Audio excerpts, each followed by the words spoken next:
if we allow our flesh to indulge in worry, we'll be weary in prayer.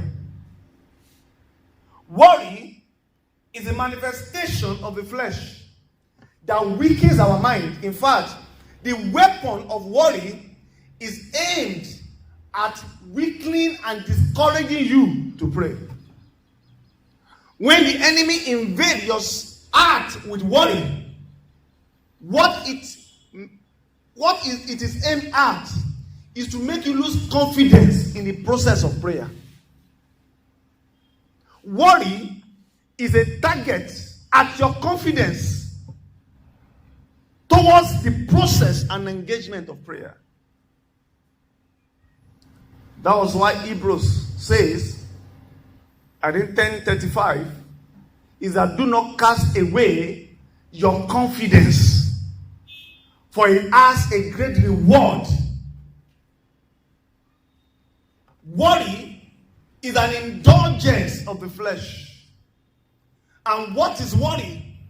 Worry is when your heart is centered on the greatness and magnitude of your problems and circumstances that surround you, and makes the presence or the providence of God so insignificant. Worry magnifies the problem and reduces the glory or the power of God. And when we indulge, worry is an entertainer.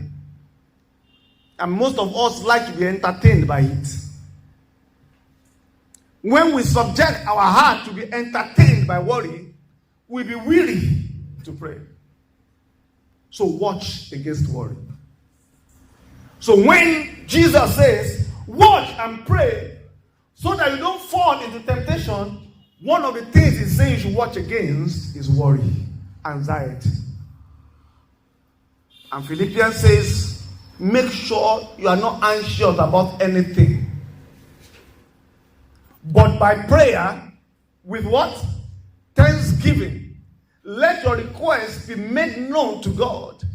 And the peace of God that surpasses all understanding shall guard your heart and mind in Christ Jesus. Worry, when we are entertained by it, inflates us onto anxiety. And when anxiety is fully matured, it comes and now begins to inject into our mind confusion. So another thing, apart from worry, that you watch against is what? Confusion. And what is confusion? Confusion is when you are in disarray. When the light and the candle of hope is snuffed off. And when you are in darkness about a particular situation. So when worry brings your heart into hopelessness and darkness about the matter, you become confused. A confused man cannot pray, because God cannot be present in the midst of confusion. And the Bible clearly says that God is not an author of confusion.